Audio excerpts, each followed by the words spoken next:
Ya. Kelompok 1 sudah bisa ini ya untuk share screen.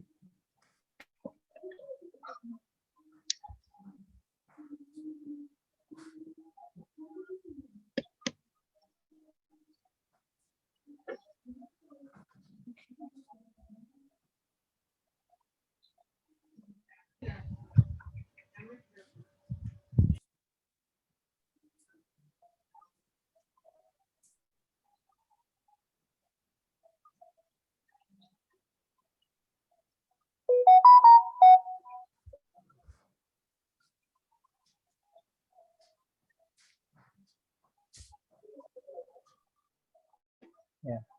Anggotanya kelompok 1 sudah lengkap.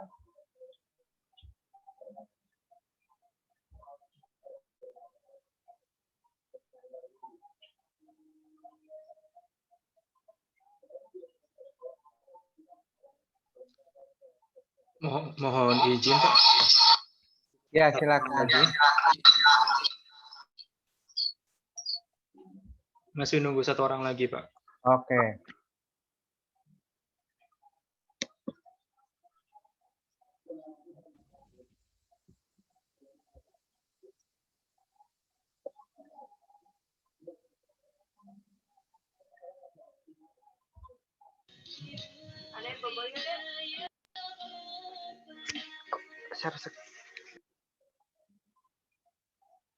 Nah, metode yang akan disampaikan adalah terkait payback period ya. Sebagai pengantar, payback period adalah salah satu metode yang digunakan untuk penilaian investasi dengan mengukur berapa lama suatu investasi itu akan kembali. Ya, jadi ketika kita bicara berapa lama, ya itu kita bicara mengenai waktu yang dibutuhkan agar investasi awal yang sudah kita keluarkan itu akan kembali pada tahun keberapa. Ya, nah, metode ini adalah salah satu metode yang cukup simpel, ya, karena setiap orang akan berharap bahwa investasi yang dikeluarkan itu akan dapat kembali dalam waktu yang relatif pendek. Ya. Semakin cepat waktu pengembalian itu menunjukkan bahwa investasi tersebut adalah menguntungkan. Ya. Artinya semakin lama itu juga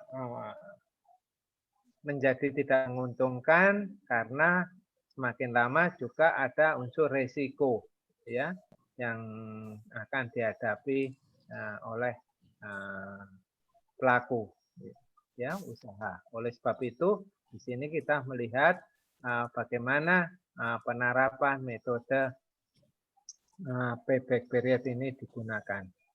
Kemudian yang berikutnya adalah metode terkait net present value, ya, yaitu nilai, ya, bersih sekarang, yaitu kita menilai dari investasi kita bandingkan terhadap arus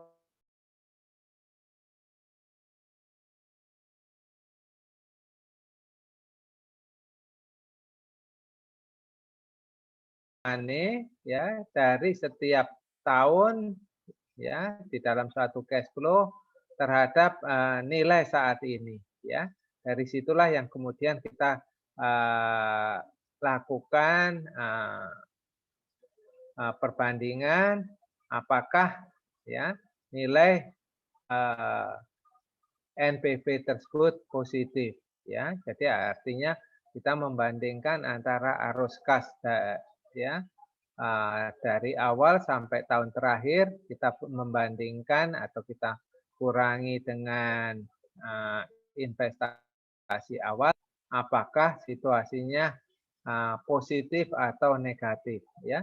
Kalau NPV menunjukkan nilai negatif artinya proyek itu tidak menguntungkan ya. Sebaliknya kalau NPV-nya positif dapat diterima.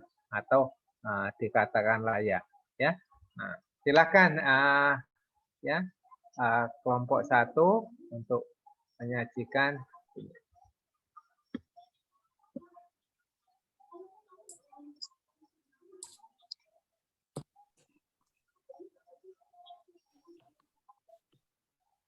Izin share screen, Pak. Ya, silakan. Sudah saya ini. Oke.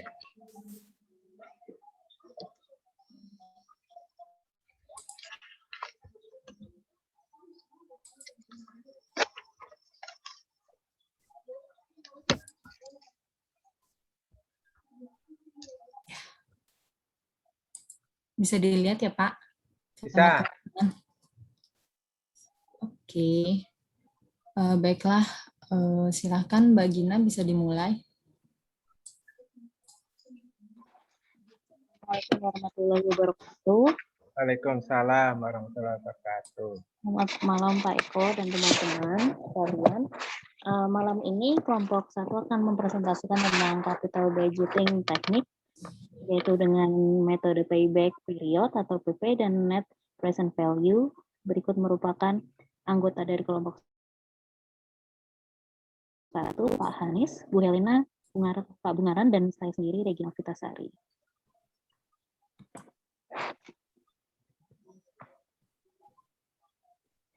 Ini kami akan berikut merupakan yang akan dibahas, yaitu ada introduction, study case, teori, dan juga conclusion-nya. Ya, next aja, Mbak. Yang pertama, introduction-nya. Berikut merupakan pengertian dari penganggaran modal. Modal atau capital menunjukkan aktiva tetap yang digunakan untuk operasi, dan anggaran sendiri adalah sebuah rencana rinci yang memproyeksikan aliran kas masuk dan aliran kas keluar selama beberapa periode pada saat yang akan datang. Maka penganggaran modal sendiri adalah proses menyeluruh menganalisa proyek dan menentukan mana saja yang dimasukkan ke dalam anggaran modal. Atau juga penganggaran modal terkait dengan proses pengambilan keputusan jangka panjang yang mempunyai dampak strategis bagi kelangsungan hidup perusahaan. Pentingnya penganggaran modal itu adalah, diantaranya ini adalah keputusan penganggaran modal akan berpengaruh pada jangka waktu yang lama, sehingga perusahaan kehilangan fleksibilitasnya. Penganggaran modal yang efektif akan menaikkan ketepatan waktu dan kualitas dari penambahan aktiva, dan pengeluaran modal sangatlah penting.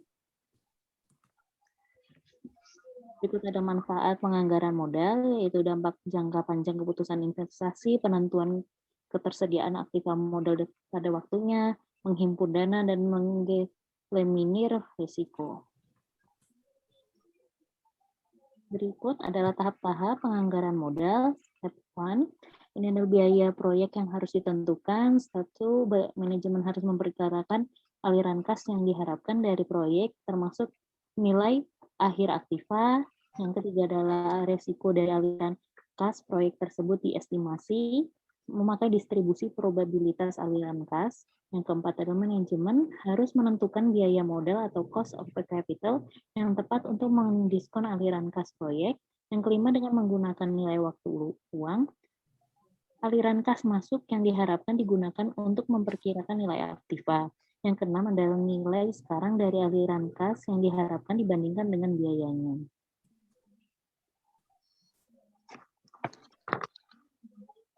Berikut adalah macam-macam keputusan penganggaran modal yang ditinjau dari aspek penghematan biaya dan peningkatan pendapatan. Yang pertama adalah penggantian, mengganti aset yang sudah aus agar efisiensi produk tetap dapat dipertahankan.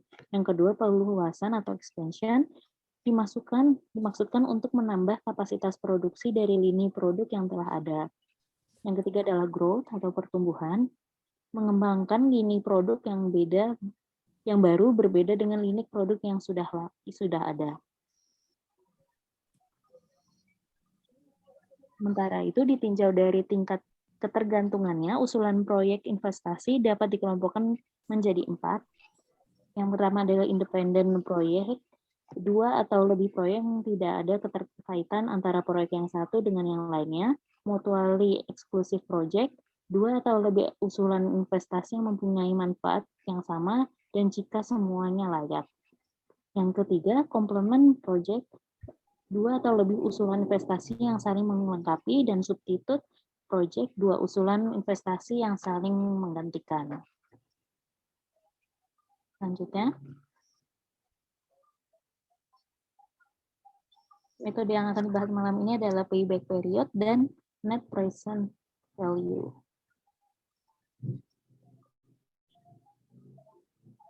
Teori ini akan dilanjutkan oleh Bapak Hanis. Baik, terima kasih Mbak Regina. Mohon izin untuk presentasi, Pak. Jadi payback period atau periode pengembalian merupakan periode waktu yang menunjukkan berapa lama dana yang diinvestasikan akan bisa kembali. Teori ini merujuk pada teori Wijayanto tahun 2012. Payback period merupakan periode yang diperlukan untuk menutup kembali pengeluaran investasi. Next.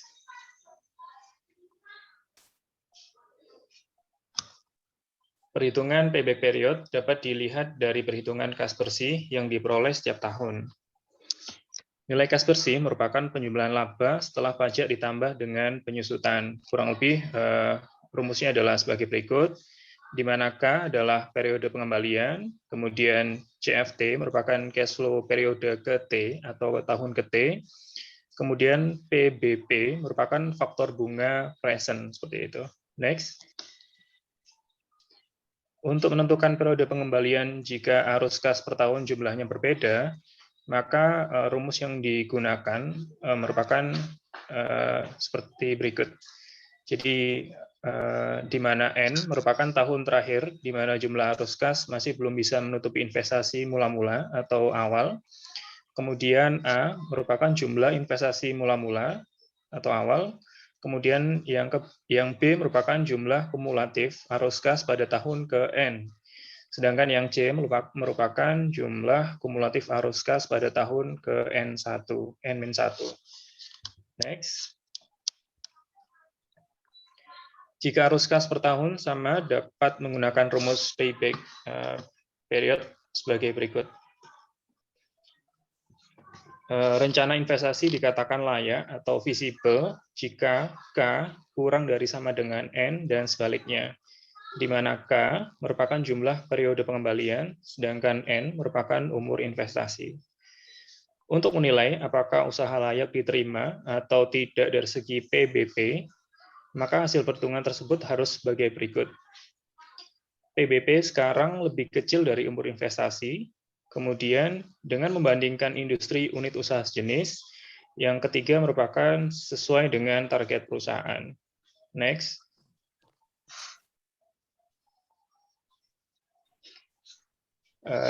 Rumus yang tadi harus sesuai dengan kriteria berikut. Apabila payback period lebih pendek dibandingkan jangka waktu kredit, atau apabila dananya berasal dari pinjaman, yang disyaratkan oleh investor atau pihak bank, maka investasi diterima. Dengan menggunakan skema ini, keuntungan yang didapat adalah mudah dihitung dan dimengerti. Kemudian yang kedua adalah memberikan informasi resiko dan likuiditas proyek. Sedangkan skema ini memiliki kelemahan, yaitu mengabaikan nilai waktu uang, kemudian mengabaikan profit setelah PP dicapai, atau payback period setelah dicapai, kemudian yang ketiga adalah mengabaikan nilai sisa. Next.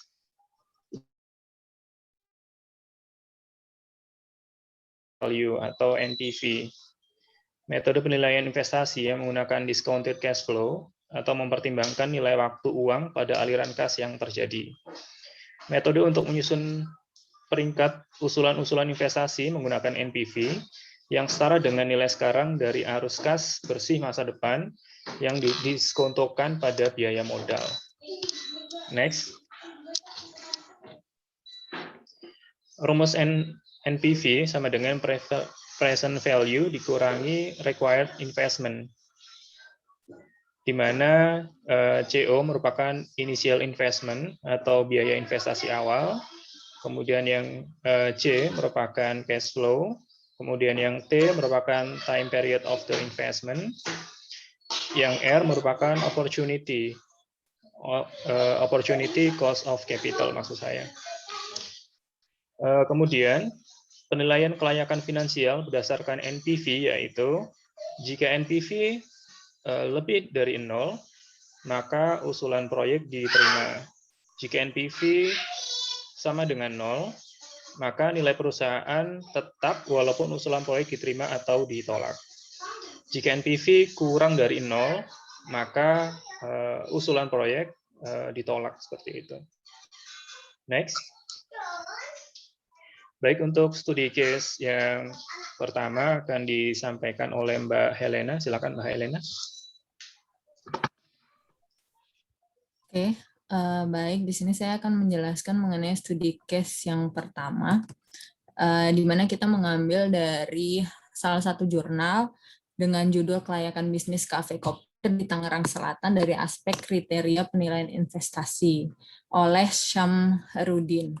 Baiklah, selanjutnya untuk pendahuluan dari jurnal tersebut, yang pasti di Tangerang Selatan itu terdapat bisnis kafe dengan skala kecil yang dikenal dengan warung kopi atau istilahnya kopdar, di mana warung tersebut ingin menginvestasikan atau membuat usaha warung kopi tersebut dengan pertimbangan investasi-investasi untuk mendapatkan keuntungan.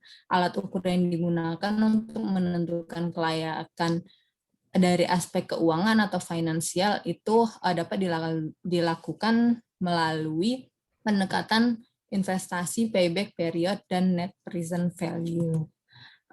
Dan metode penelitian tersebut bersifat kuantitatif dengan data yang digunakan yaitu data primer yang diambil dari pelaku usaha. Selanjutnya sumber datanya itu salah satu kafe yang terdapat di Tangerang Selatan dengan mengambil data bulan Januari hingga Maret tahun 2020. Kemudian data dianalisa menggunakan metode payback period dan net present value.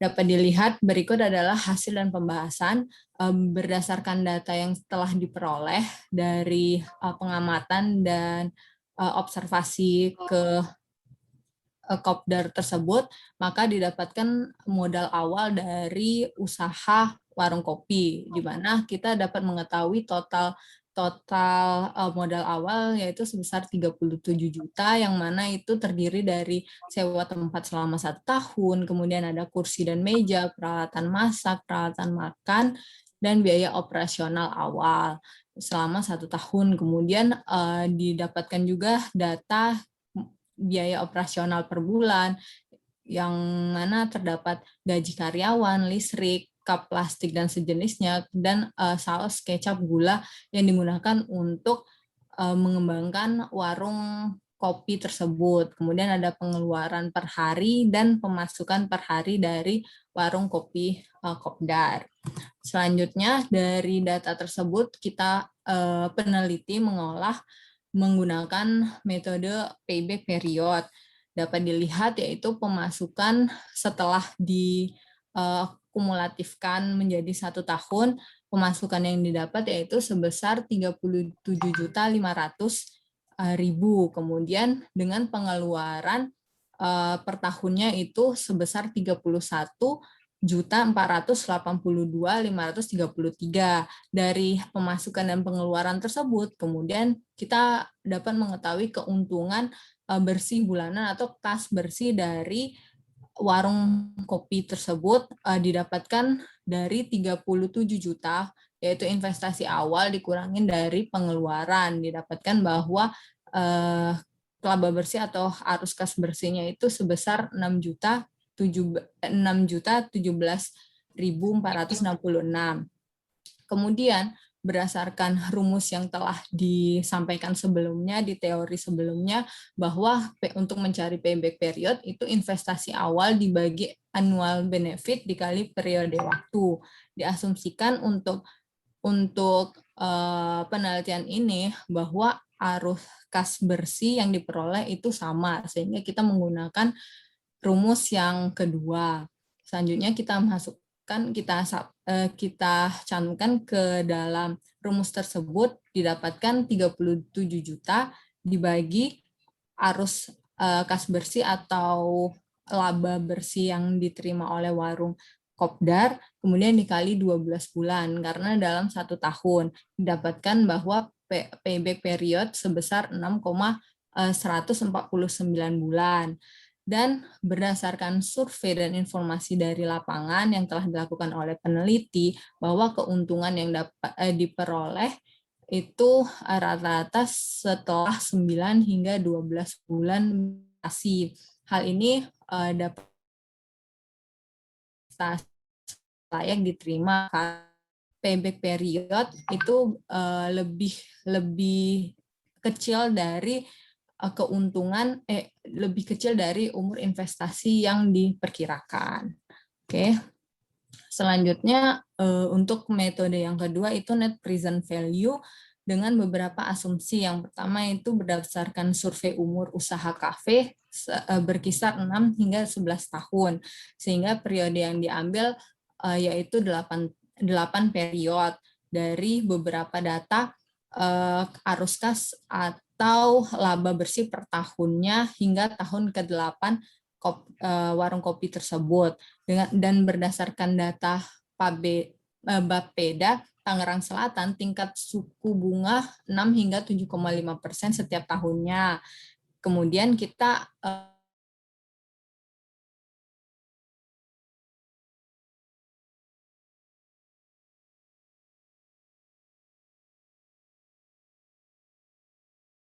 tersebut rumus NPV, maka dapat dilihat 37 itu adalah investasi awal, kemudian ditambah dengan arus kas per period per tahunnya hingga tahun. Kemudian dapat dilihat bahwa NPV-nya itu sebesar 7.792.518.000 dan berdasarkan teori dari NPV, di mana jika bernilai positif atau lebih dari 0, investasi dapat dinyatakan layak. Oke, untuk kesimpulan dari studi kasus pertama itu hasil payback period selama 12 bulan itu indikator kelayakan yang sebenarnya itu kurang dari 9 hingga 12 bulan, tetapi setelah dianalisa ternyata payback period bisa mencapai 149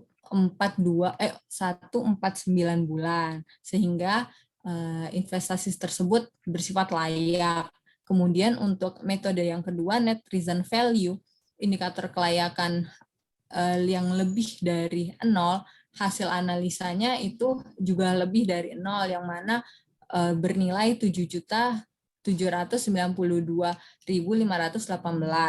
dan hasil dari metode investasi tersebut juga bersifat layak.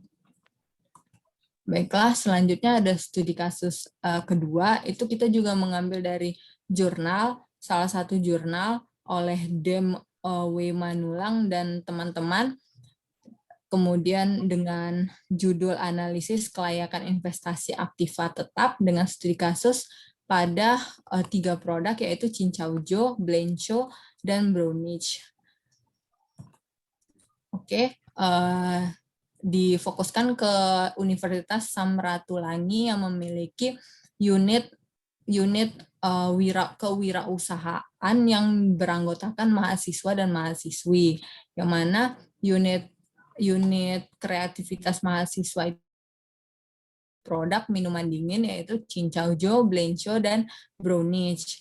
Kemudian dilakukan sebuah analisa menggunakan net present value. Jadi untuk studi kasus yang kedua ini kita lebih menerangkan ke metode net present value. Oke, penelitian dilakukan dengan menggunakan deskriptif kualitatif dengan mengambil data pada Cincaujo, Blencho, dan Brownich produk minuman dingin tersebut yang beralamat di Kompleks Food Court UKM di Manado. Dan waktu penelitian itu dilaksanakan selama 2 bulan dengan teknik wawancara dan observasi atau pengambilan data ke pelaku usaha. Berikut adalah data yang didapatkan bahwa terdapat 3 produk dengan 2 tahun periode. Kemudian keterangannya ada pendapatan, kemudian ada total biaya operasional atau biaya pengeluaran biaya yang dikeluarkan oleh unit usaha tersebut, dan selanjutnya ada laba bersih, di mana laba bersih di setiap tahunnya itu didapatkan dari pendapatan dikurangin dari total biaya operasional. Oke, kemudian ada perhitungan net present value pada Cincaujo. Pada produk yang pertama itu dapat dilihat bahwa aliran kas itu didapat dari laba yang sudah ditampilkan di slide sebelumnya, yaitu 3.423 juta pada tahun 2016, kemudian pada tahun 2017 itu ada 3.410.000 dengan diskon faktornya itu 8%. Jadi untuk batasan dari diskon faktor ini ditentukan yaitu 8%. Dan diskon faktor ini dapat dihitung berdasarkan rumus 1/1,08 dipangkatkan dari tahun pertama dan tahun kedua, atau dapat dilihat dari tabel diskon faktor yang sudah tersedia. Baiklah, kemudian di present value itu aliran kas dikali dengan diskon faktor, didapatkan present value di tahun pertama itu 3.166.275 juta. Kemudian di tahun 2017 2.922.370. Kemudian dari total 2 tahun tersebut ditambahkan, dan berdasarkan dari observasi dan wawancara, nilai investasi yang digunakan oleh unit usaha itu sebesar 6 untuk produk, sehingga net present value yaitu sesuai dengan yang sudah dijelaskan sebelumnya itu adalah present value dikurang dari investasi awal atau initial investment, yang mana 6.088.000 dikurang 6 juta, didapatkan 88.645, yang mana itu lebih dari 0. Oke, selanjutnya sama dengan cara di produk Cincaujo, di produk Blencho juga seperti itu. Dari aliran kas yang mudah didapat, kemudian dikalikan diskon faktor 8%, didapatkan present value sebesar 3.618.600 di tahun pertama, kemudian 3.478.135 juta itu di tahun kedua. Kemudian dari total tersebut dikurangin dengan nilai investasi awal, didapatkan 126.735, yang mana hasil tersebut lebih dari 0 atau positif. Kemudian Brownich untuk produk minuman dingin yang ketiga itu juga ada Brownich dengan total present value 7.152.990, dikurangin dengan investasi awal yaitu sebesar 7 juta, dan didapatkan hasil yaitu 152.990, lebih dari 0. Nah, maka kesimpulan dari ketiga produk tersebut itu layak digunakan atau layak dijalankan untuk unit usaha dalam mengembangkan ketiga produk minuman dingin tersebut, karena lebih dari 0 nilai net present value ketiga produk tersebut. Oke. Baiklah, selanjutnya studi kasus ketiga yang dapat dijelaskan oleh Pak Bungara. Ya, halo, kedengaran suara saya ya, Pak, Kedengaran? Mbak. Ya. Oke, kasih Pak. Nah, jadi studi kasus yang ketiga ini kita pengen coba cari yang agak kompleks, tapi ternyata datanya itu cukup sulit untuk didapatkan. Akhirnya ini dari data internal yang sudah proyek yang sudah pernah dianalisa, tapi tidak jadi karena beberapa kasus. Nah, ini waktu itu ada analisa untuk investasi aktiva tetap studi kasus pembangunan suatu pabrik baru di PT Magnesium Gosari. Next, Mbak. Mbak, bisa di next.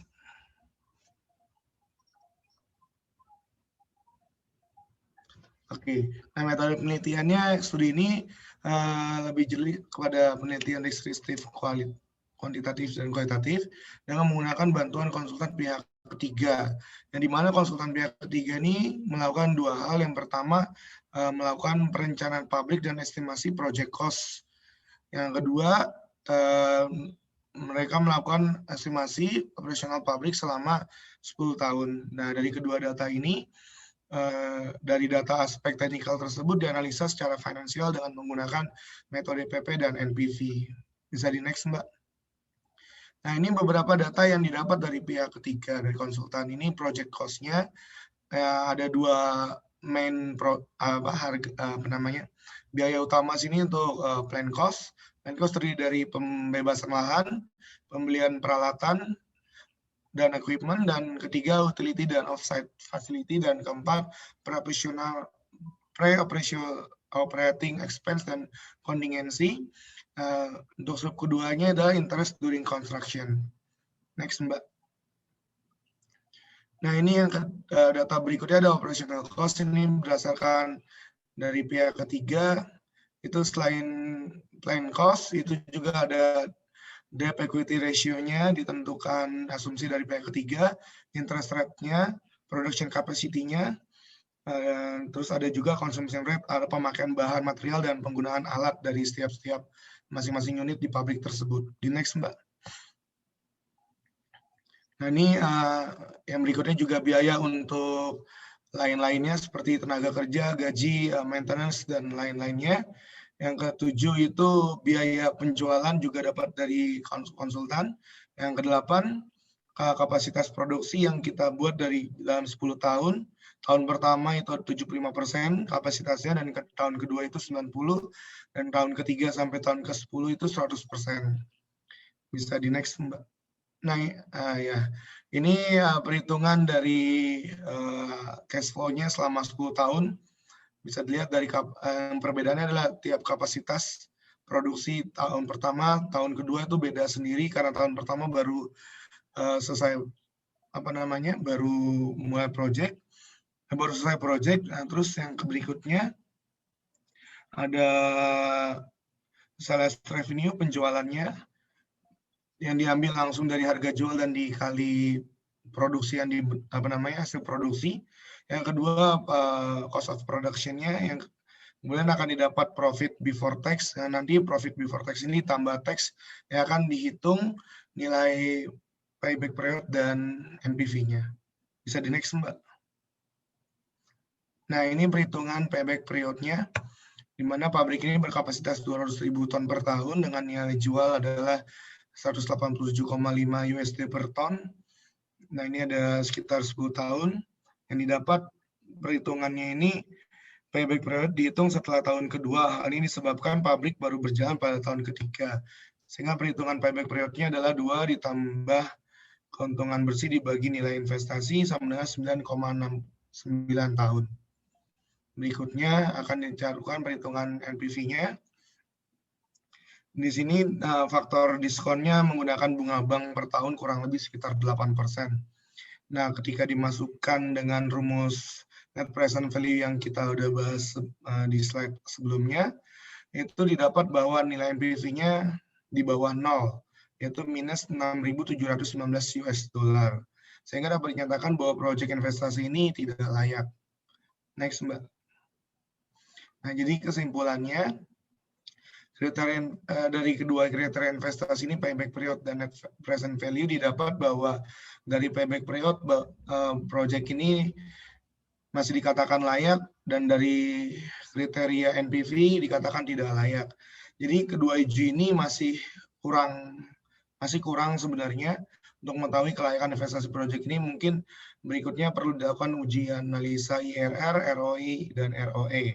Tapi kalau dilihat dari dua data ini, proyek ini bisa dinyatakan tidak layak karena nilai uang terhadap waktunya di bawah 0. Next, Mbak.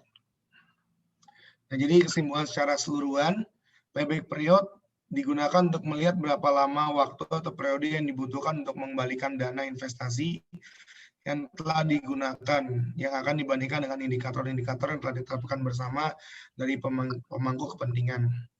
Yang kedua, NPV digunakan untuk melihat jumlah uang yang dihasilkan di masa depan dalam suatu proyek investasi dan dibandingkan dengan uang yang dikeluarkan pada masa kini.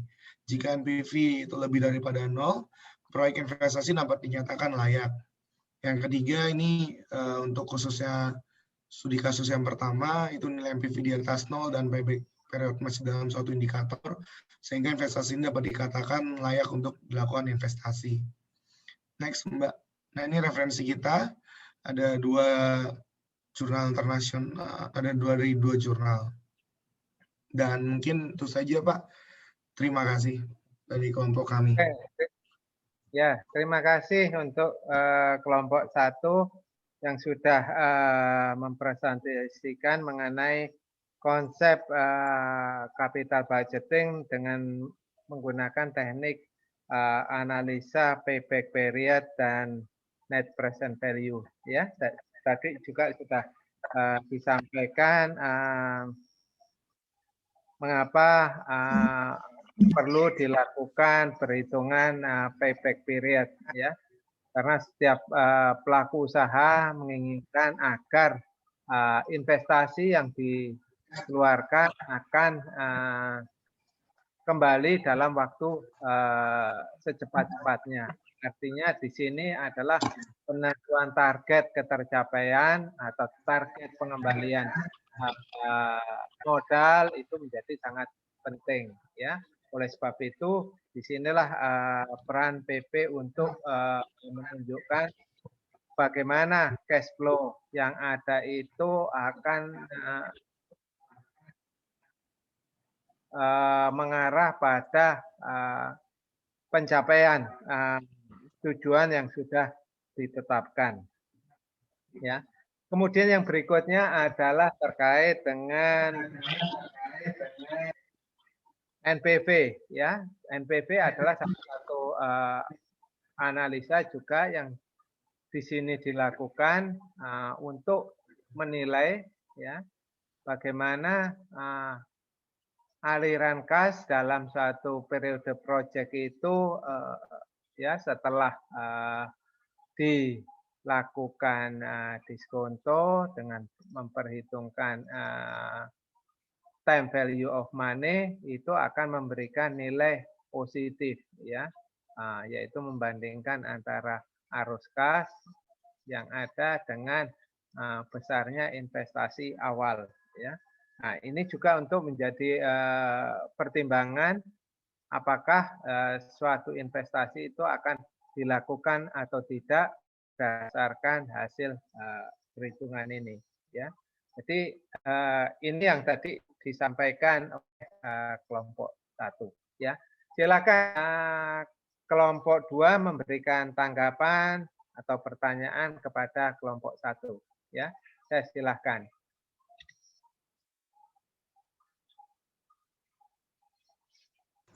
Ya, terima kasih Pak. Saya Faiz dari kelompok 2. Saya ingin menanyakan terkait persentase modal, artinya antara modal pinjaman dan modal sendiri, apakah mempengaruhi pada perhitungan NPV dalam suatu usaha atau proyek. Terima kasih. Oke. Terima kasih, ya. Pak Faiz, silakan. Ini izin menjawab, Pak. Ya, Kalau modal sendiri dan modal pinjaman itu sangat mempengaruhi ya. Terutama kalau kita pakai modal sendiri itu kan kita hanya mengeluarkan dana dan tidak ada namanya kita harus kas keluar seperti bunga. Tapi kalau kalau kita pinjaman, jadi arus kas kita murni. Misalnya kalau kayak tadi kasus manufacture kan biaya penjualan dikurangi dari COGS-nya sendiri, habis itu kita tambahkan tax kan dapat keuntungan bersih. Nah, habis itu akan dilakukan lagi pemotongan pengurangan bunga karena kita melakukan peminjaman sendiri. Nah, mungkin itu Mas jawaban singkatnya. Ada pemotongan tambahan kalau kita menggunakan modal modal pinjaman, bukan modal dari uang sendiri. Terima kasih. Bunganya, kalau saya tidak salah tadi bunganya dikurangi setelah pemotongan pajak ya Pak? Atau Iya, sebelum Mas. pemotongan pajak? Setelah pemotongan pajak. Sepengetahuan saya setelah pemotongan pajak. Karena itu kan bunga tambahan ya. Bukan bunga dari pinjaman itu kan pengeluaran dan lain-lain. Biasanya ditaruh setelah pajak sih, setelah dapat keuntungan bersih. Oke, soalnya tadi di penjelasan awal kan NPV kan ini ya, pendapatan ditambahkan dengan depresiasi. Kalau tidak salah ya. Tidak Ya, betul. di awal. Berarti pendapatan itu sudah after tax minus sama bunga gitu ya Pak? Ini bunga dari modalnya loh Mas. Ya Kan artinya kalau pendapatan bunga pinjaman kan? Iya. Berarti nilainya negatif kan ya? Nilainya negatif, ya. Oke, terima kasih Pak. Mungkin terakhir untuk karena tadi ini, jadi kira-kira skema paling menguntungkan apakah dengan modal sendiri ataukah dengan modal plus tambahan pinjaman kalau dilihat dari nilai NPV-nya?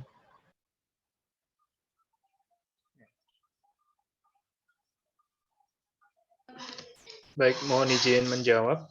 Jadi kalau menurut hemat saya lebih baik modal sendiri karena ketika itu modal dari investor atau kita pinjam dari bank atau lembaga keuangan, otomatis kita harus mempertimbangkan untuk biaya beban bunga seperti itu. Sedangkan kalau misalnya modal sendiri itu kan nggak mempertimbangkan kita harus memberikan bunga.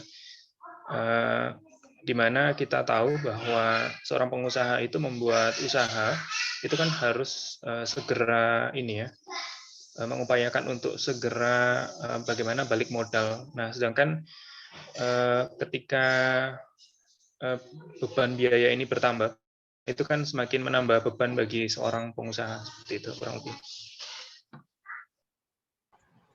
Menambahkan ya Mas. Terima kasih. Menambahkan kalau antara dua modal sendiri atau kita pakai modal bunga, analisa NPV masih agak kurang sih. Lebih baik lagi kalau kita pakai analisa yang lebih expert mungkin nanti di pertemuan berikutnya. Karena nanti bisa kita lihat persentasenya itu lebih besar atau enggak nanti tergantung nilai bunga yang ditetapkan dari peminjam modal kita juga. Jadi kalau untuk dari nilai NPV itu sendiri yang kita bahas pada minggu ini sih masih kurang untuk melihat analisa kita mau bentuk seperti apa, mau full modal sendiri atau kita full pinjaman atau gabungan. Nah itu masih kurang sih analisa yang menurut kami sih Mas.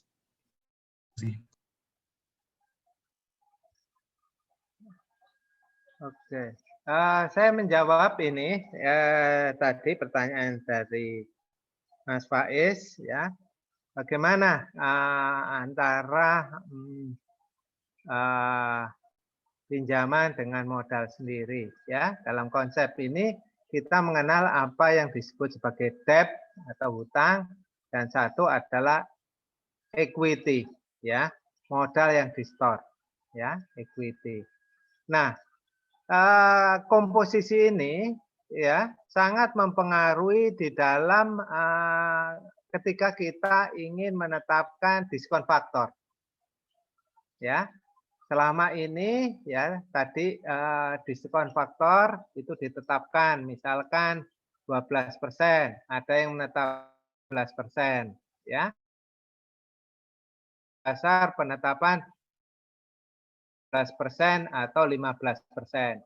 Nah, biasanya 12% atau 15% dari tingkat suku bunga pinjaman, ya.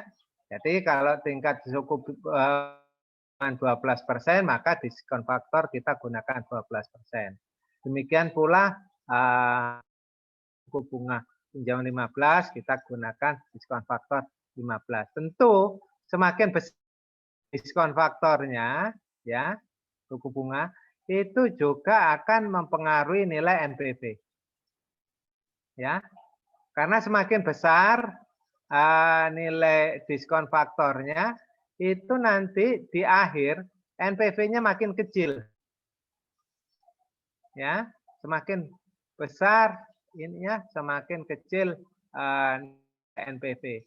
Sebaliknya kalau faktornya kita gunakan yang kecil, itu nanti ya NPV-nya sini. Nah, terkait dengan pertanyaan tadi, bagaimana antara modal sendiri dengan ya. Nah, ini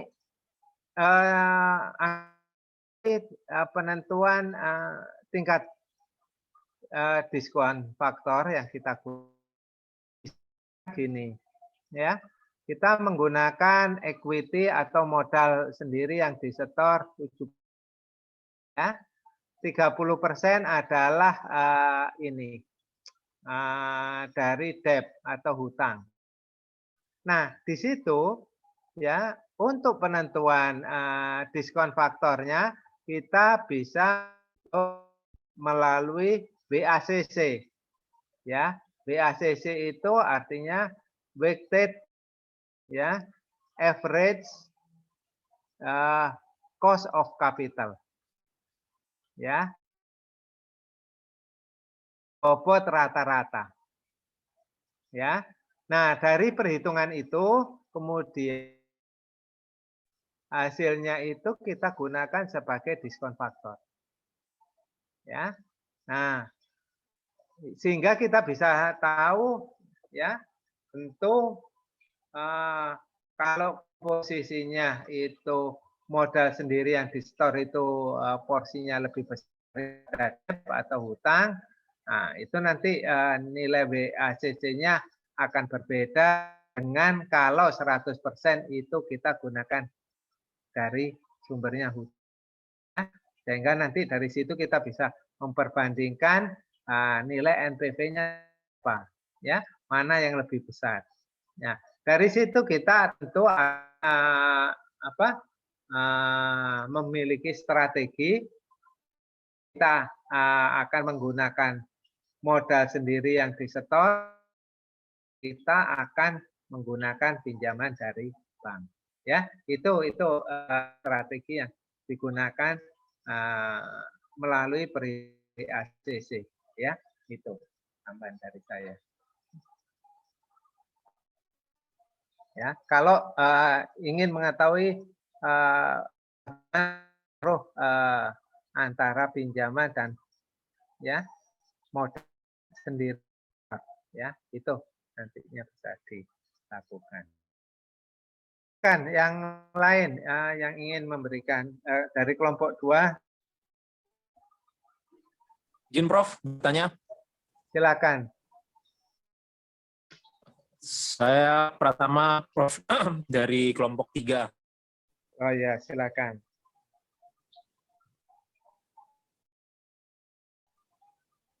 Halo. Ya, silakan. Ya. Oh ya. Ya. Tadi mengamati untuk yang case ya. Yang untuk tamat ada salah warung ya. Dengan warung itu sudah running kalau nggak salah 10 tahun. Lalu perhitungan NPV-nya tadi dengan boleh lihat ke slide sebelumnya. Warung tadi dia Mas 8 tahun. Kenapa? Mungkin bisa di Kalau nggak salah sampai 10 tahun tadi kalau nggak salah ya. Udah 6 sampai 10 ya. Sebentar. Saya nggak salah.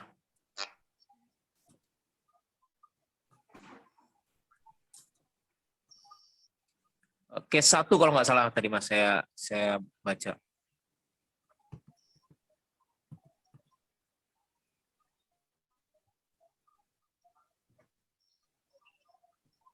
Ah, 6 sampai 11 tahun. Ya, oke, ini udah jalan Mas ya.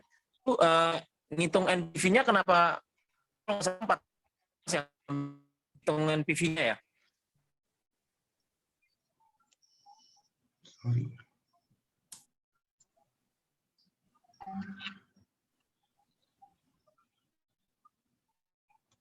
Sorry Mas, nggak kedengeran. Gimana Mas? Halo. putus-putus ya koneksinya. Ya. Halo. Halo, sorry tadi nggak kedengaran Mas, bahwa kami nggak kedengaran pertanyaannya.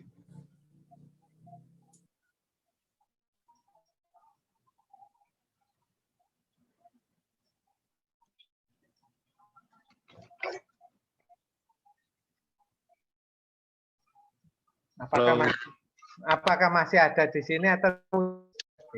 Halo Pak. Ya. Halo. Ya. Iya, halo. Suara saya bisa masuk atau enggak ya? Bisa masuk, silakan. Ya. Nah,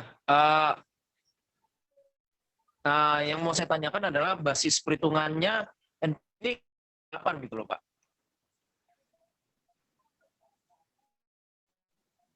Oke, kenapa? Padahal itu usaha sudah running 11 tahun. Atau asumsinya kenapa kok bisa jauh sekali? Apakah bisa ditarik mundur? Ini kita hitung dengan asumsi bahwa warung ini belum berjalan gitu. Apa bisa diasumsikan seperti itu enggak? Sih. Oke. Bantu jawab ya Mas. Ya. Jadi untuk survei dari beberapa literatur usaha kafe itu memang berjalan atau umur kafe itu biasanya hingga 11 tahun. Kemudian di penelitian ini menurut subjektivitas dari peneliti itu peneliti mengambil NPV sebesar 8 tahun. Jadi di dalam rentang waktu 6 hingga 11 tahun tersebut untuk melihat apakah NPV-nya akan melebihi.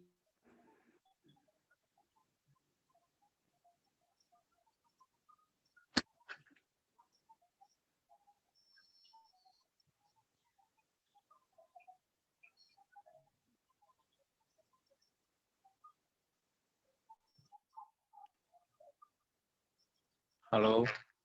Ya. Rasanya koneksi saya jelek ini Pak. Mohon izin. Ya.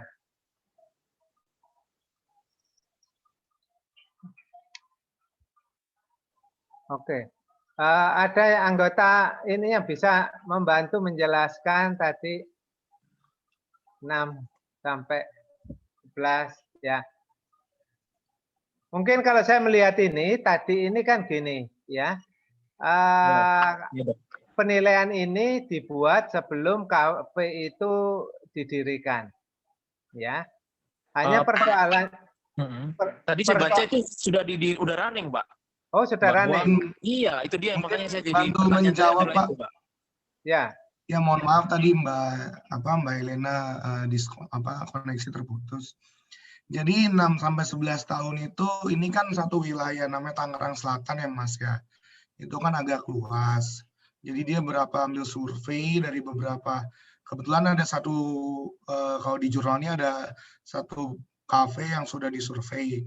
Tapi angka 6 sampai 11 itu dia lihat dari beberapa area,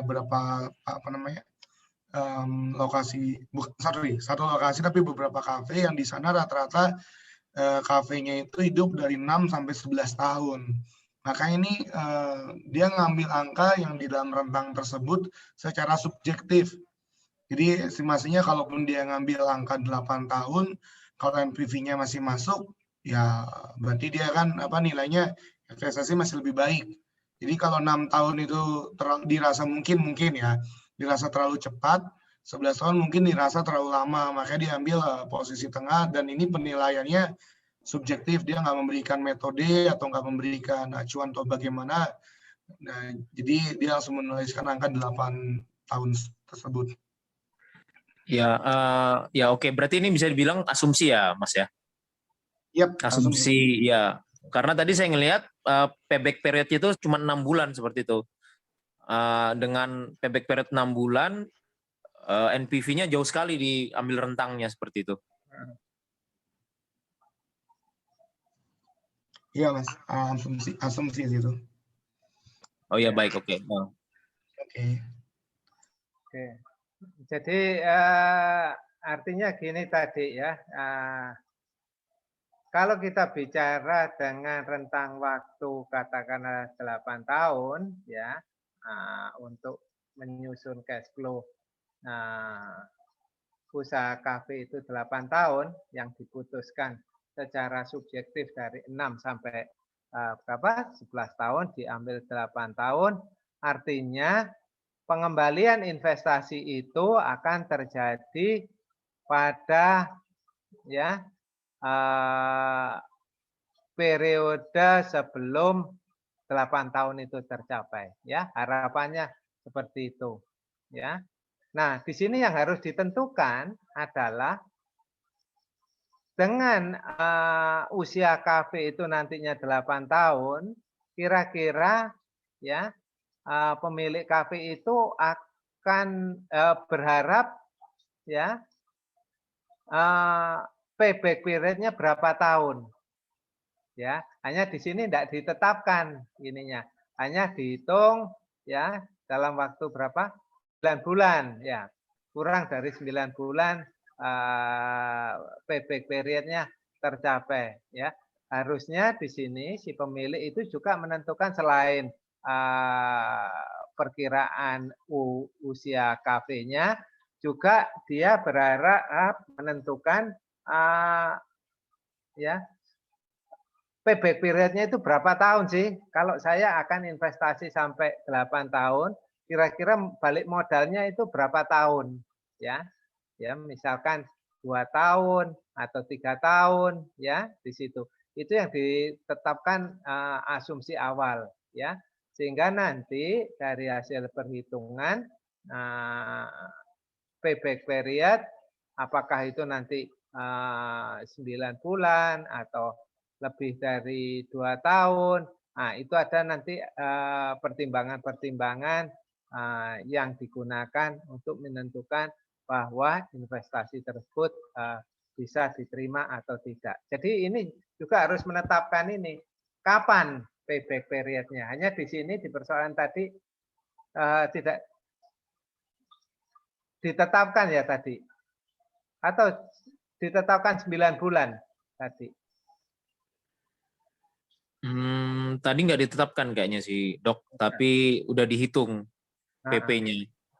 Nah, betul ya, dihitung PP-nya, tapi sebelum menghitung PP ya sebaiknya pemilik proyek itu juga sudah memperkirakan harapannya pada bulan keberapa atau pada tahun keberapa BP itu tercapai ya, agar nanti ketika nanti dia menghitung PP-nya ya tinggal membandingkan dengan ini persyaratan dia. Oke, Pak. Dok, saya mau tanya dulu Dok, boleh ya? Boleh, silakan.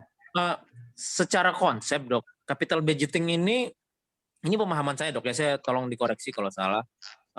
Apakah untuk menilai proyek yang akan datang kita nilai sekarang atau proyek yang sudah jalan kita nilai seperti itu Dok?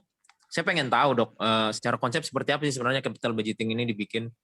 Ya, capital budgeting itu ya, jadi yang dimaksud capital budgeting itu kan penganggaran modal. Betul. Kita Berarti kan menganggarkan akan datang kan, modal Dok ya? yang akan datang itu.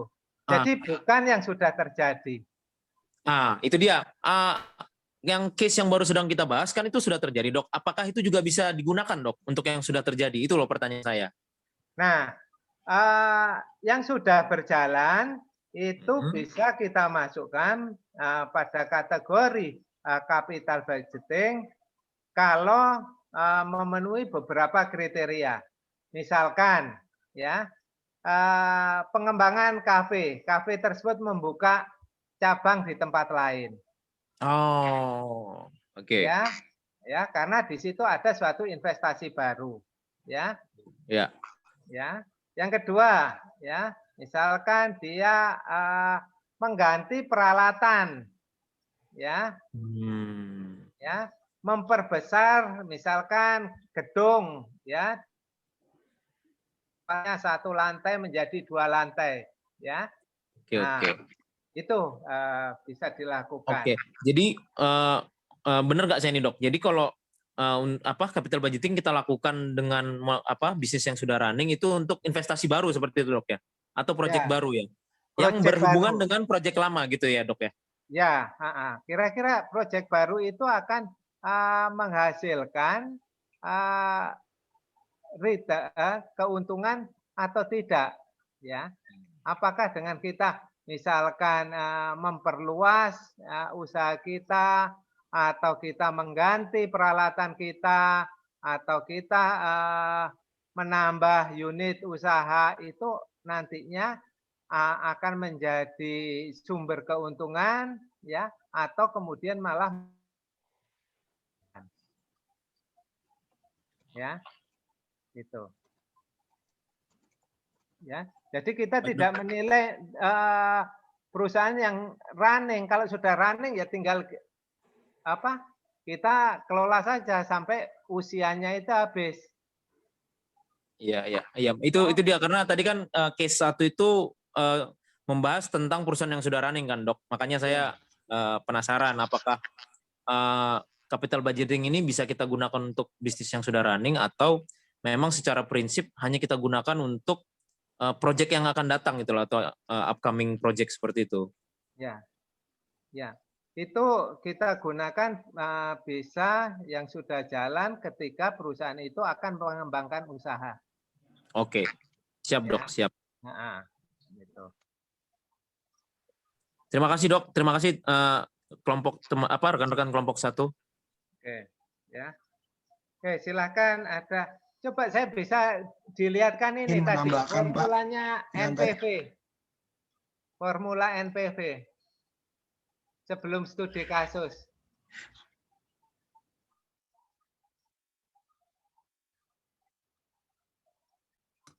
Bisa, Pak, sebentar, Pak. Oh ya.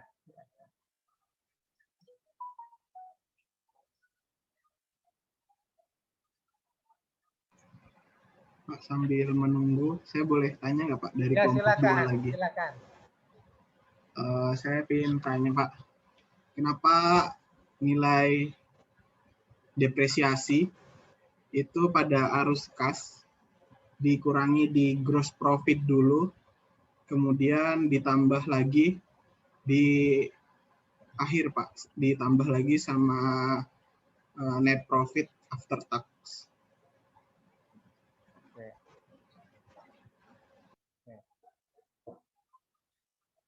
Ya, sebelum itu saya coba ini koreksi dulu di sini. Ya. Nah, ini rumus ya, rumusnya NPV sama dengan PV dikurangi required investment.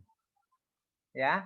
Atau di sini juga bisa kita sebut CO, ya. Initial investment, investasi awal. Nah,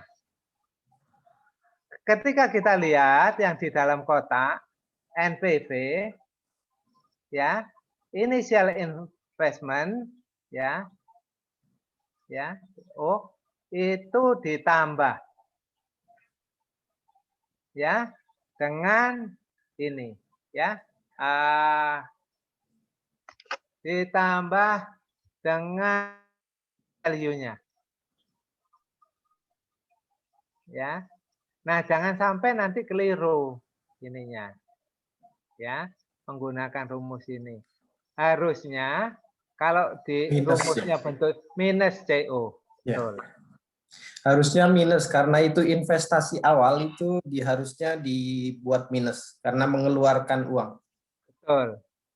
Ya, betul. Jadi ini minus CO karena ya posisi investasi awal itu adalah pengeluaran, ya, bukan dari sisi penerimaan, sehingga harusnya ditulis negatif CO. Ya, nggak by default ya Pak? Apa? Maksudnya kan bukannya kalau C1 itu kan nilainya kalau diarus kas kan positif. CO itu kan kalau diarus kas negatif. Jadi kalau yang kami tangkap sih pas kita nulis ini CO itu karena emang dia harus keluar jadi langsung otomatis negatif Pak. Oh bukan ya. ditulisnya. Sekarang kadang-kadang ini juga ada yang kalau dalam bentuk kalimat ya. Ya, investasi awal yang investasi awal misalkan kafe misalkan 100 juta itu kan dia orang tidak melihat tidak disajikan dalam bentuk cash flow ya atau di situ disebutkan pengeluaran dan sebagainya, hanya disebutkan adalah biaya investasi awal atau CO kan itu ya. Oke Pak. Ya, sehingga ini juga mudah. Agar konsisten, itu coba lihat di ini, di studi kasus. Tadi. Di studi kasus, nah ini kan ditulis ya, minus 37, karena di sini ditulis ya 37 juta ini kan investasi awal. Sehingga kemudian ada minusnya. Ya. Dan sebagainya. Dok, tanya dok. Ya, silakan. Itu CO itu pasti minus dok ya? Entah itu pakai duit pribadi atau duit pinjem, pasti minus ya dok ya? Ya, pasti minus. Karena gini, ya, apakah kita pinjam ataukah uang sendiri itu kan masuk kas dulu. Ya. Ya, sebelum ya. Yang kita sebut investasi awal adalah apa yang tersedia di kas pada saat awal, ya kita akan mengembangkan usaha. Apakah itu sumbernya dari modal sendiri yang disetor ataupun dari pinjaman, ya. Nah, untuk investasi tentu ada pengeluaran. Ya. Dok, maaf. Mohon izin dok, saya potong. Ya. Dok, kalau duit masuk itu bukannya kalau dalam arus kas itu plus ya? Plus, betul. Nah, kenapa kok ini minus gitu loh dok, maksud saya? Ya, nah ini sebetulnya ya minus itu artinya tadi yang sudah disampaikan berkaitan bahwa pada investasi awal ya terjadi pengeluaran uang. Ya. Jadi investasi awal itu terjadi pengeluaran uang ya, apakah itu untuk pengembangan usaha, untuk perluasan, pembukaan cabang baru dan sebagainya, itu kan pengeluaran. Sehingga dicatat ini sebagai negatif karena posisinya berada pada sisi pengeluaran seperti yang tadi disampaikan oleh penyaji. Oh oke. Berarti gini dok ya, bisa saya simpulkan modal pertama apapun itu mau dari duit sendiri atau dari manapun itu harus kita anggap minus ya dok ya? Ya, kita anggap minus ya karena itu yang kita gunakan untuk investasi. Baik dok. Ya, kita keluarkan untuk investasi. Ya, kalau sejumlah itu ternyata kita tidak melakukan investasi, maka dana itu akan tetap utuh di dalam kas kita. Ya, apakah itu pinjaman bank atau modal sendiri tetap utuh. Ya, tetapi karena kita melakukan investasi, maka itu akan berkurang. Kalau itu nggak dilakukan untuk investasi gimana, Dok? Apa? Kalau misalnya modal yang di depan itu kita nggak lakukan untuk investasi, misalnya kita lagi ada project, tapi project itu digunakan untuk OPEX-nya, Dok, operating expenditure-nya, untuk modal awal buat mobilisasi, mob-demob, bayar gaji dan lain-lain. Karena nanti misalnya contoh baru dapat bayaran itu di bulan ketiga, misalnya kalau project kan biasanya gitu, Dok. Nah itu gimana, Dok? Modal yang disetor di awal itu dianggap minus apa plus? Jadi gini ya, ada dua hal yang ketika kita akan melakukan ini ya, penilaian ini. Yang pertama kita harus bisa memisahkan mana yang masuk kategori capital expenditure ya atau capex ya. Mana yang masuk kategori OPEX, operation expenditure. Bisa dilihatkan arus kas tadi di awal yang untuk kafe. Nah ini ya, ini ya. Jadi ini ya, gaji karyawan, listrik ya dan sebagainya, saus dan ini itu masuk kita kategorikan sebagai OPEX, operation expenditure. Ya, ini. Sedangkan harusnya sewa tempat itu juga bisa kita masukkan kepada operation ya, OPEX. Ya. Nah, peralatan masak, peralatan makan dan sebagainya itu yang kita gunakan sebagai capital expenditure. Ya, itu. Kecuali kalau di sini adalah bukan sewa tempat, ya, membeli tanah atau membeli suatu bangunan itu yang kita sebut sebagai capital expenditure. Dok, ini maaf saya ganggu lagi, Dok ya, saya masih belum begitu clear. Contoh begini, Dok, saya ini misalnya anggap aja kontraktor bangunan, Dok.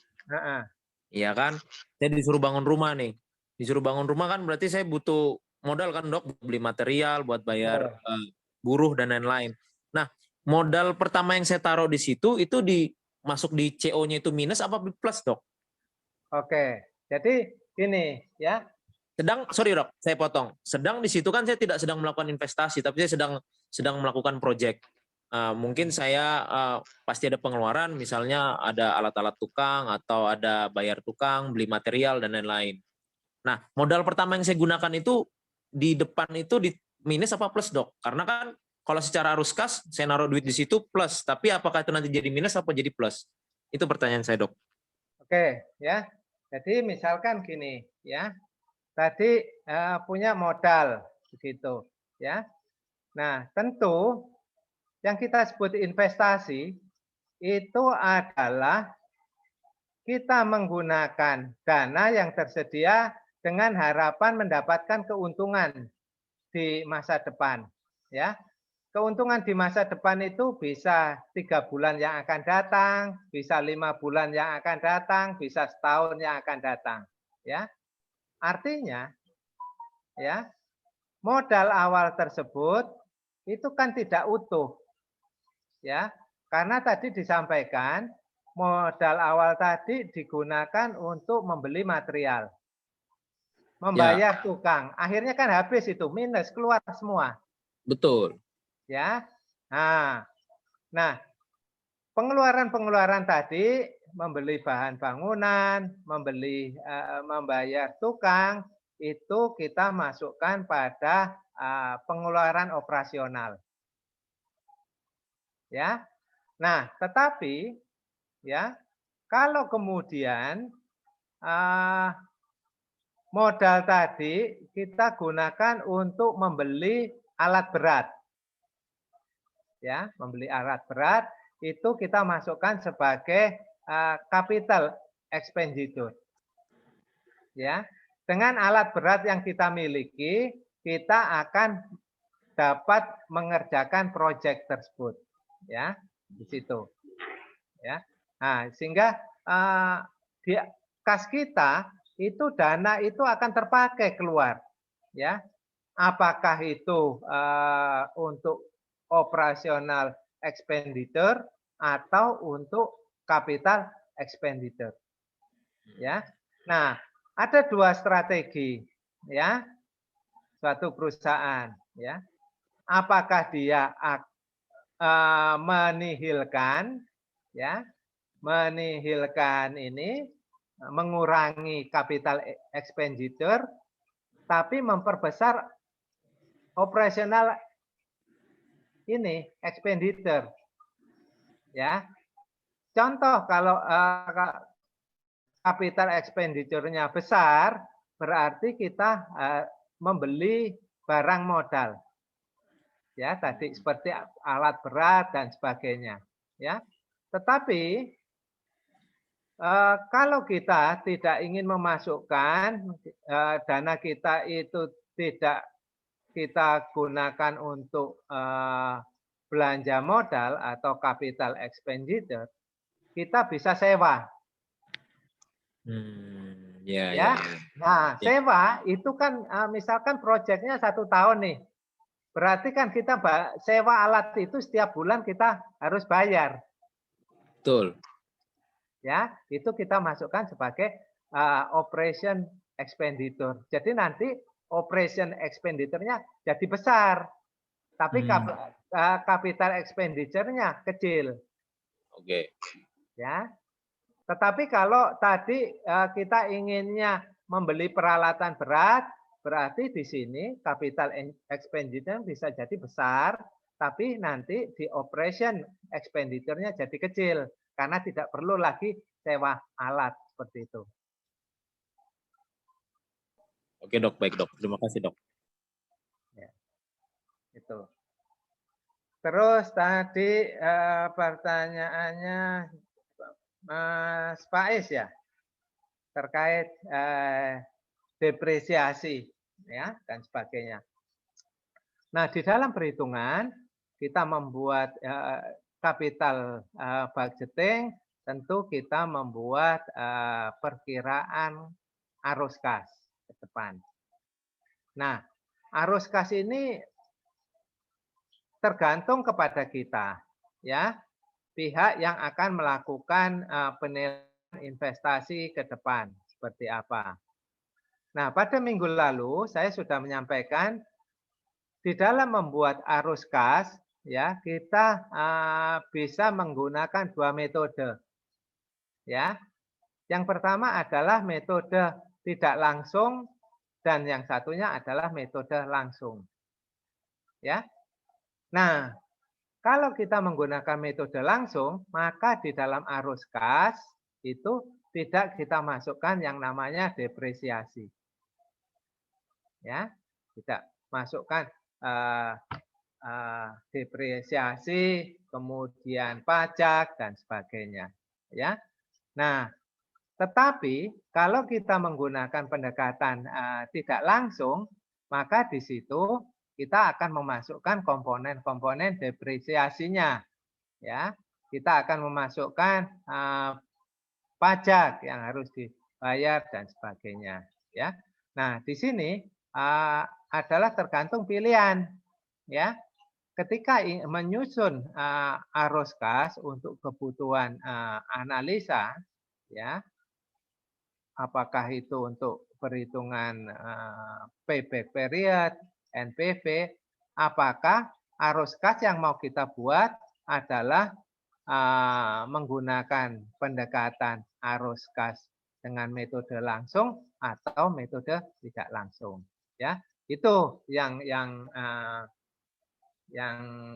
perlu kita pahami, ya. Sehingga kalau di sini kita ingin menggunakan atau membuat arus kas dengan metode tidak langsung, ya, maka di situ depresiasi kita masukkan, ya, di situ. Ya. Nah, metode langsung itu depresiasi itu sudah masuk di dalam, ya. Tidak kita buat secara terpisah di sini, ya. Tuh.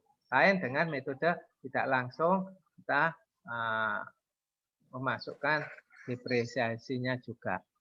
Seperti itu, Mas Faiz.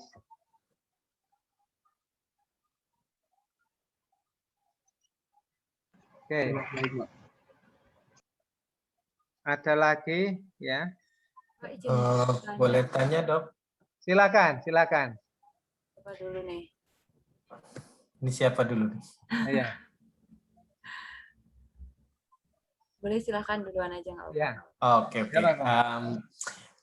Ini, Dok. Saya masih ada sedikit pertanyaan. Kalau menghitung di NPV, itu kan menghitung masa depan ya. Artinya bahwa investasi itu di awal, kemudian kita hitung potensi-potensi apa di masa depan.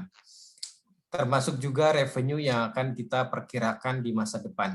Nah, di dalam perjalanan ke depan itu kan banyak resiko yang di dalamnya. Resiko tadi kafe misalkan resiko kebakaran atau resiko kemacetan atau seperti apa, itu banyak resiko yang terjadi. Apakah itu juga harus diperhitungkan di awal sehingga itu akan menambah banyaknya cost di dalamnya? Ya, betul sekali. Jadi risiko itu harus kita perhitungkan ya di dalam kita menentukan ini ya arus kas ke depan. Nah, sekarang bagaimana di sini memasukkan risiko ya seperti itu. Misalkan gini, risiko terkait dengan tenaga kerja, ya tenaga kerja, misalkan kecelakaan kerja, ya dan sebagainya. Berarti di situ harusnya ada asuransi, ya untuk tenaga kerja, yang akan ditanggung oleh perusahaan, ya. Nah, di dalam metode, ya kita bisa memasukkan misalkan gaji karyawan di situ ya. Kenapa kita misalkan memberikan nilai yang tinggi ya? Karena di dalam nilai tinggi itu sudah termasuk juga kita masukkan risiko-risiko di situ ya. Ya. Nah, itu sehingga tidak perlu lagi kita hitung secara terpisah ya. Kecuali kalau kita menggunakan metode yang lebih rinci, ya, misalkan nanti pembayaran asuransi dan sebagainya. Tetapi kalau kita ingin komponen-komponen risiko itu kita masukkan, itu ya tidak masalah. Misalkan di dalam pengeluaran, ya dan sebagainya. Pengeluaran itu kemudian kita tambah risiko ya di dalamnya sehingga ya cash flow yang ada ya ketika kita menentukan ya besaran-besaran yang ada itu sudah mempertimbangkan aspek risiko yang kita antisipasi seperti itu. Boleh ini Dok memperjelas lagi saya. Untuk resiko itu di-value-kan besarnya berapa, kemudian kita masukkan ke dalam cost, atau hanya tadi karena bisa di-cover oleh asuransi, kita hanya memasukkan insurance saja ke dalam cost?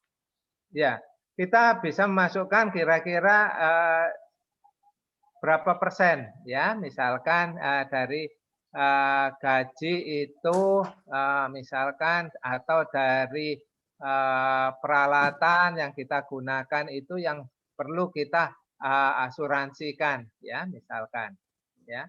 Nah, misalkan 10% dari gaji itu adalah merupakan asuransi tenaga kerja ya.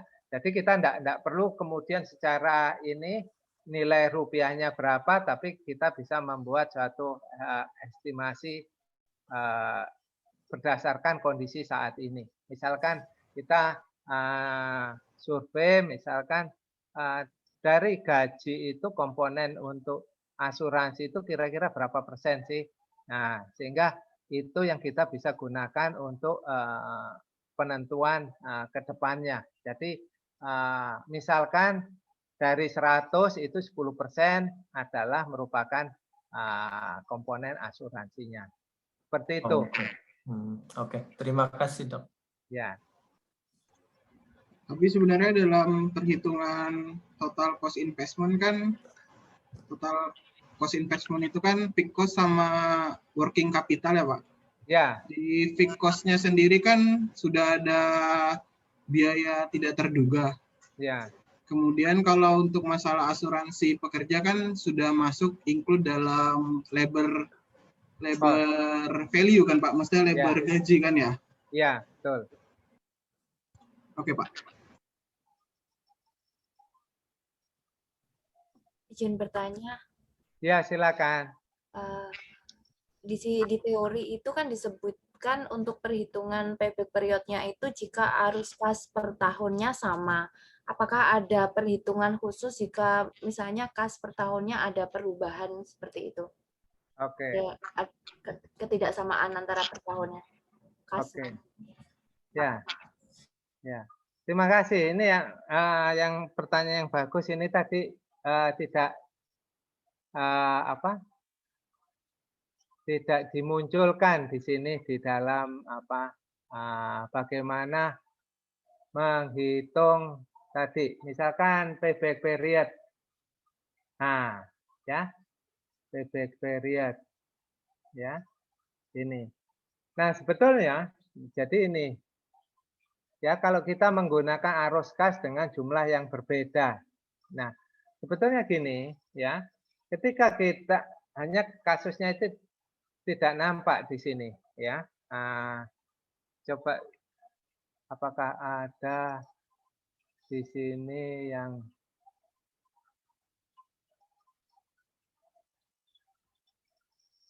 oke. Coba saya share screen ya.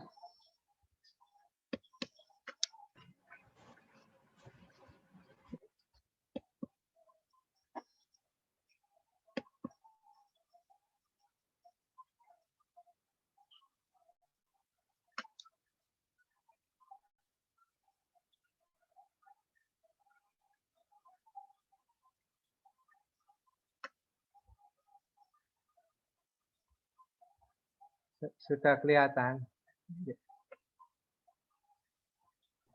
Sudah, Pak. Oke.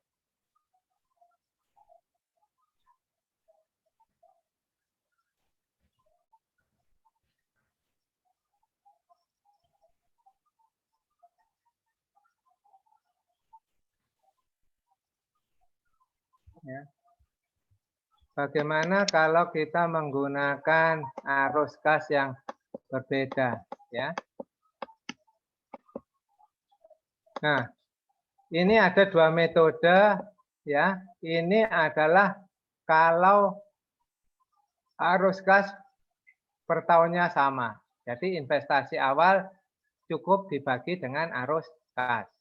Ini adalah formula kalau kita per tahunnya berbeda. Nah, bagaimana di sini perhitungannya? Ya, ini mudah. Ini kan sebetulnya berbeda ini, ya.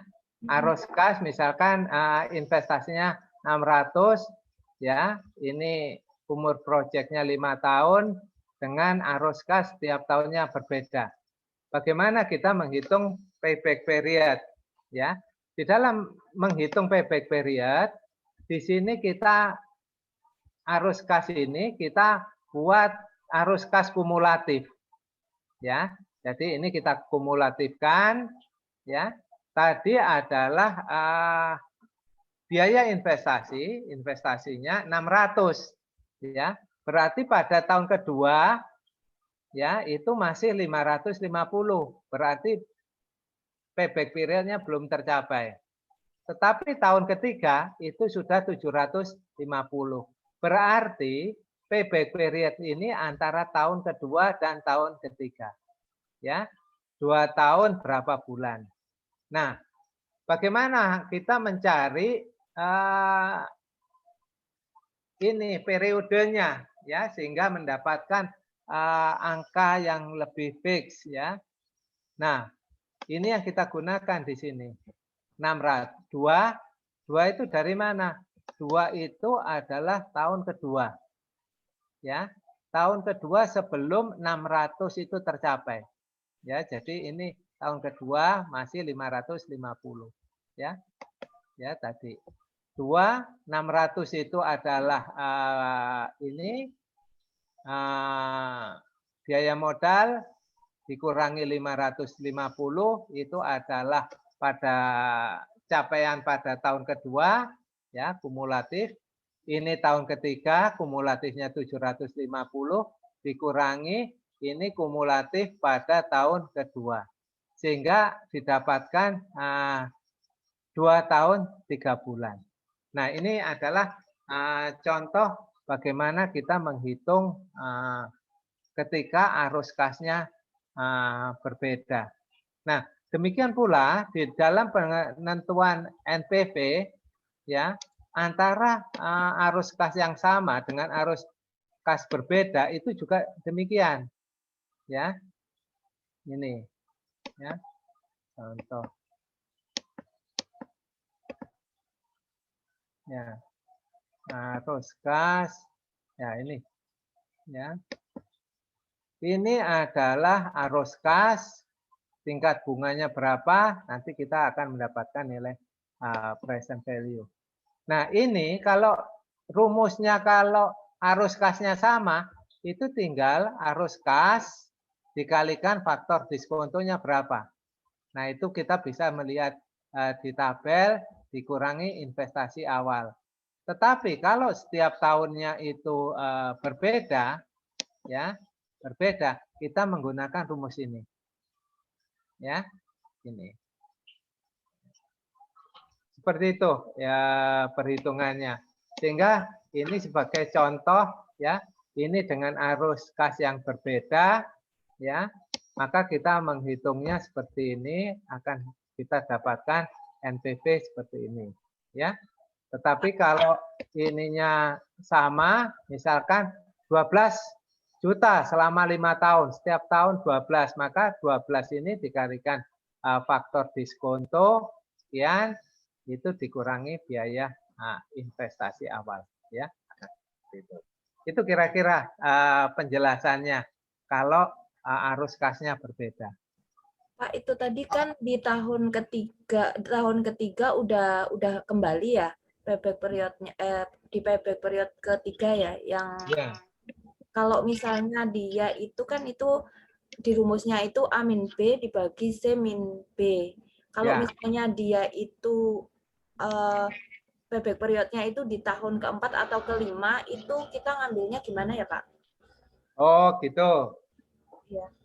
Jadi kalau kita ingin tahu misalkan gini, ya, contoh sederhananya adalah investasinya 800 juta. Iya. Ya, bukan 600 tapi 800. Kalau kita investasi 800 juta, payback periodnya kapan? Kan itu.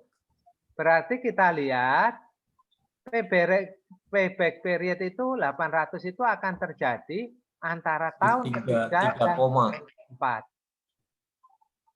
Ya. Maka di sini ya antara tahun ketiga dan tahun keempat. Keempat ya. Ya, maka di dalam rumus nanti kita tinggal tulis payback period sama dengan 3. 3 itu adalah ya tahun ketiga sebelum payback periodnya itu tercapai. Ya, ditambah 800 itu adalah ini biaya awal dikurangi 750. Ya. Kemudian dibagi 900 dikurangi 750. Nah, itulah nanti yang akan ketemu kira-kira 3 tahun berapa bulan. Seperti itu. Oh, berarti penentunya itu di tahun sebelum 1 tahun sebelum nilainya itu kembali sama pas kembalinya itu ya Pak ya? Ya. Oh, oke. Terima kasih Pak. Ya.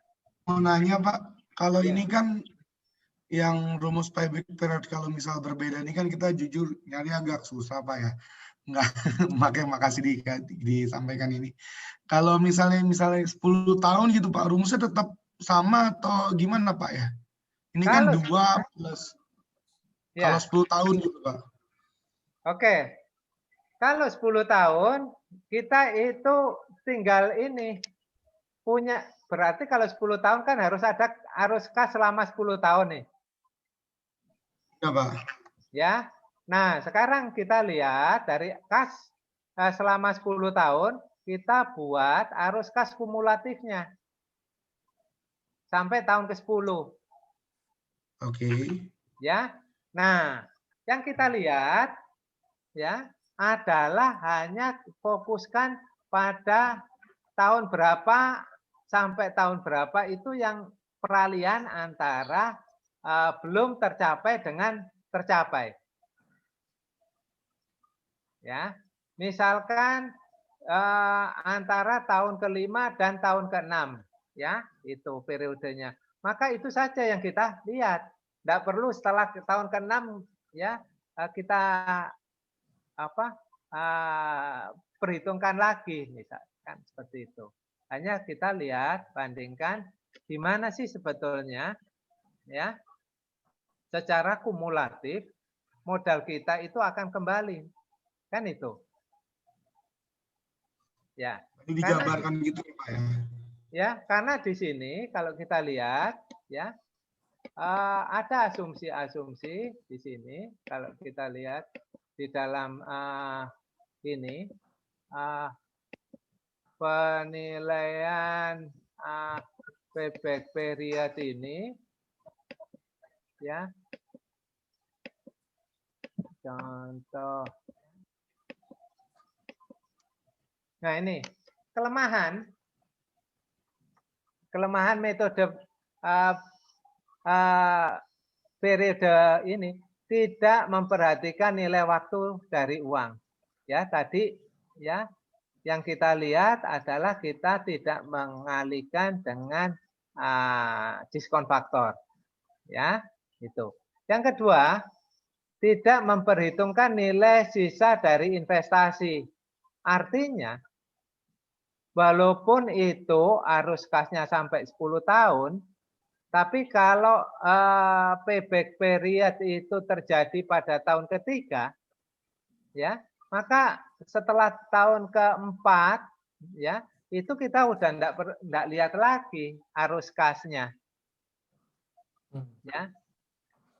Ya, antara tahun keempat dan sampai tahun ke-10 sudah enggak perlu lagi kita lihat karena yang kita pentingkan di sini adalah kapan ya investasi kita itu akan kembali.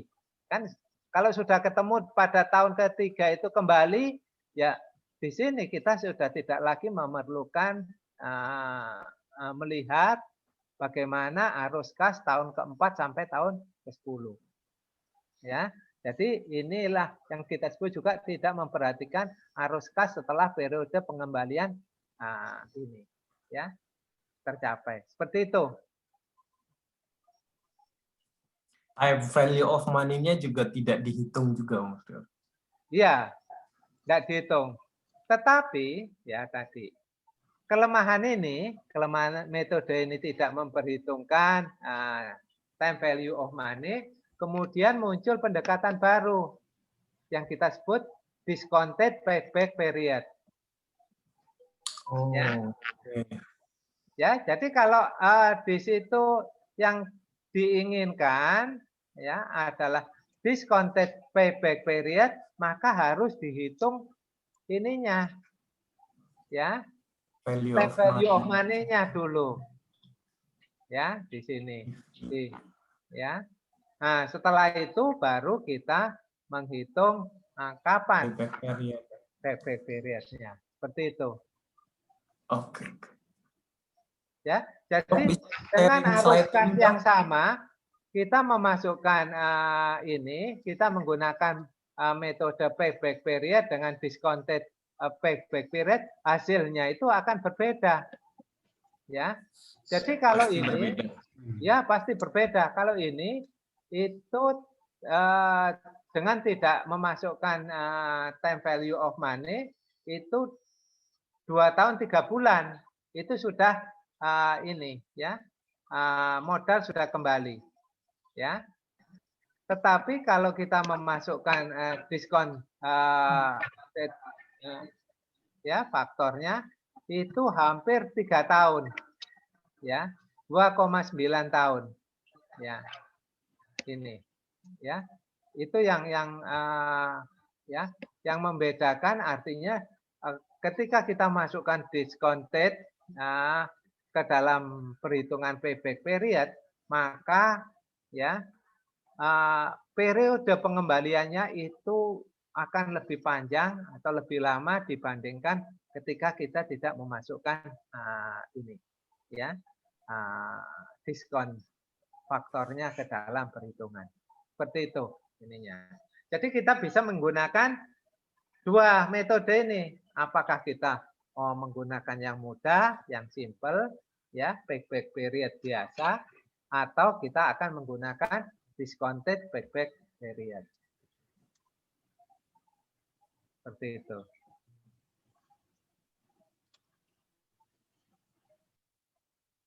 Oke, ada lagi yang ingin ditanyakan terkait ini?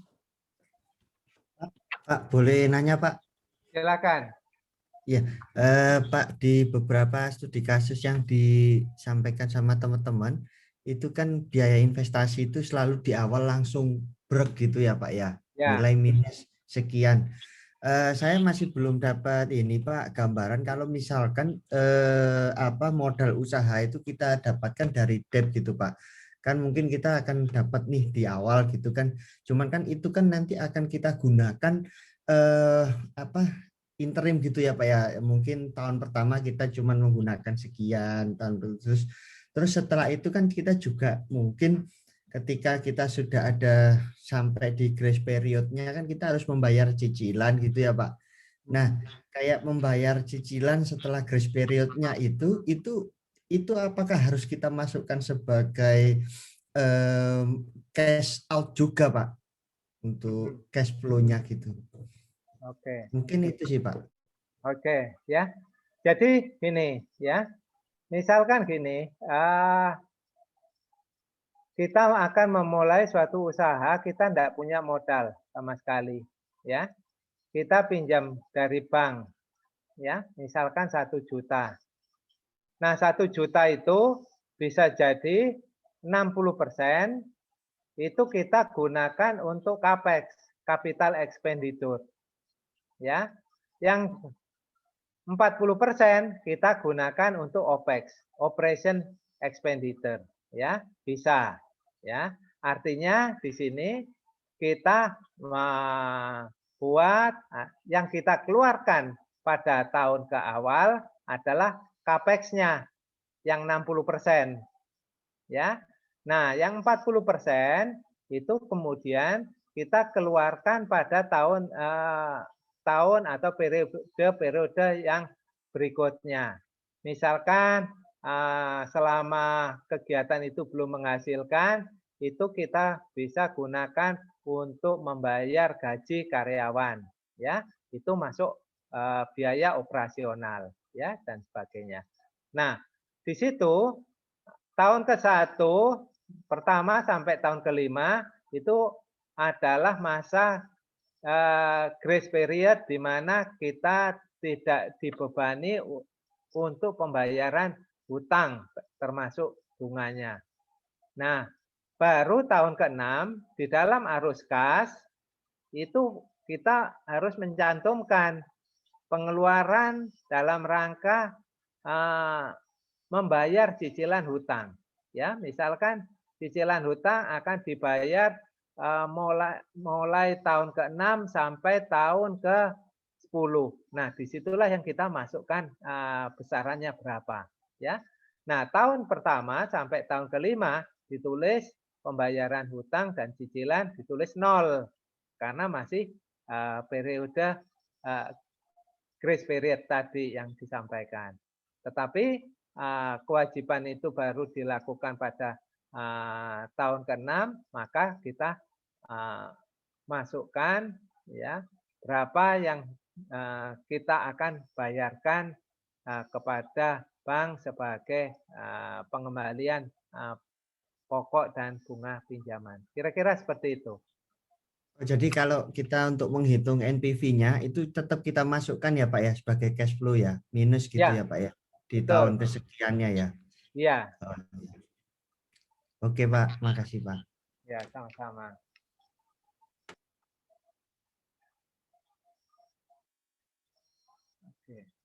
Oke, ada lagi yang ingin disampaikan, ditanyakan terkait dengan materi hari ini. Oke, ya. Jadi ini adalah gambaran dua metode. Nah, metode yang lain kita akan bahas pada pertemuan minggu depan. Nah, ini ada beberapa metode yang nantinya akan dijelaskan pada minggu depan, yaitu terkait dengan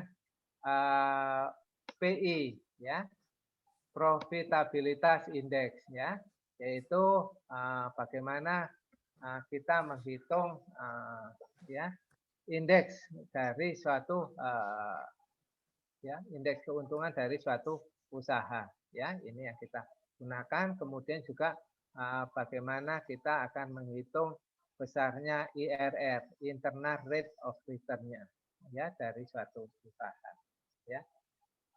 Itu kira-kira apa yang akan kita diskusikan pada pertemuan selanjutnya. Ya. Dok, boleh di-sharing slide-nya, Bro? Boleh, nanti saya masukkan di ini, ya. Terima kasih. Di Classroom. Oke. Oke, kalau tidak ada lagi yang ingin ditanyakan terkait dengan dua materi kita pada hari ini, saya akhiri pertemuan pada malam hari ini, ya. Terima kasih untuk kelompok 1 sebagai penyaji maupun kelompok 2 penanggap maupun kelompok yang lain yang memberikan respon maupun pertanyaan, ya. Sekian, terima kasih, ya. Selamat malam, sampai ketemu. Terima kasih, selamat malam. Malam. Ya, sama-sama. Ya, selamat istirahat. Terima kasih. Assalamualaikum warahmatullahi wabarakatuh. Waalaikumsalam. Waalaikumsalam warahmatullahi wabarakatuh.